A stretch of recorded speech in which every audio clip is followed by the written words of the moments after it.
Yo, what's going on, everyone? Welcome back to the Grow channel. Today we're talking about how I water my plants now that we're officially in the blooming phase. This is the stage where you can clearly see the colocytes starting to develop, the stretching is slowing down, the structure of the plants is becoming more defined, and now everything I do is focused on setting these plants up for the best possible harvest. Just a quick reminder, I'm not saying this is the only way to do it or the best method for every grow. I'm simply showing you what works well for me so far. One of my favorite parts about getting into the early bloom is finally being able to see where everything is heading. A few weeks ago, these were just branches I was training and trying to spread out. Now I can actually see all the colocytes coming in, and it's starting to feel like all that work during veg is paying off. Because of that, I don't really feel the need to change everything overnight.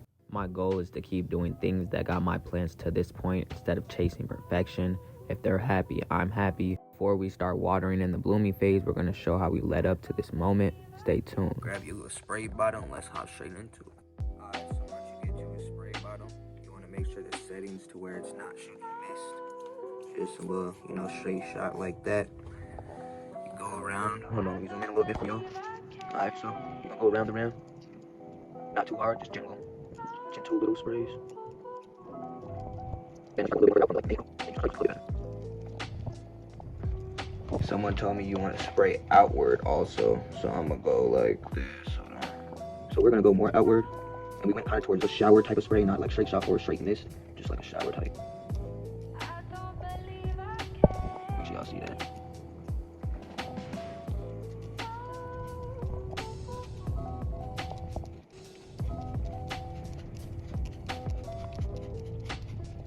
And then for this final touch, you want to make sure you just give it a little mist spray.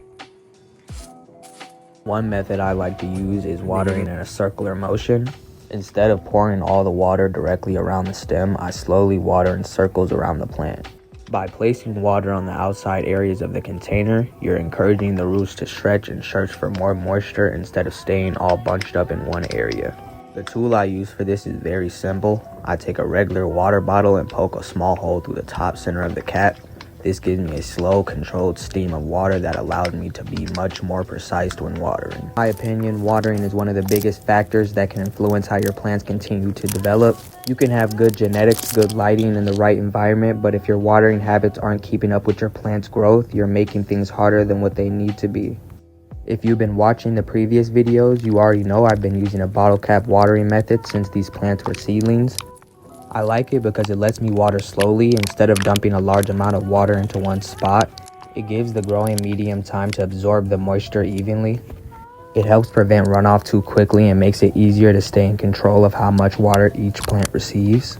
Now we're back into the blooming phase. I hope y'all enjoyed those clips from earlier in the grow and seeing everything that happened before we got to this point.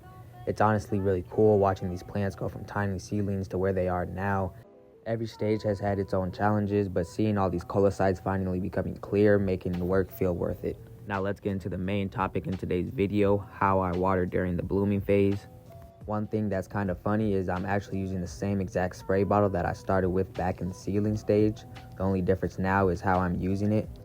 Back then, I was lightly misting around the seedling because the root system was still small and I didn't want to overwater. Now that the plants are much bigger and have established root systems, that same bottle is being used for a completely different job. Instead of spraying, I fill the entire bottle and slowly pour the water around the outside of the stem, kind of making a circle instead of dumping it right on the base. That encourages roots to keep reaching outwards, helping them take advantage of more of the soil that's available. It's not that I'm pouring the water super slow, but I'm just keeping a steady hand while I'm doing it. It gives the growing medium time to absorb everything more evenly, which helps reduce runoff and make sure the roots have a chance to soak it all up. At this point in bloom, the plants are starting to drink more than they did before in veg, so giving them a steady watering has been working really well for me. Again, this is just my personal routine, and so far the plants seem to be loving it. As we get further into flower, I'll keep making little adjustments. If my plants tell me they need something different, it's because at the end of the day, they're always going to tell you they need more than what any calendar will. I hope y'all enjoyed this quick informational watering video. Make sure y'all like, subscribe, drop a comment down below on what y'all want next. And we are out.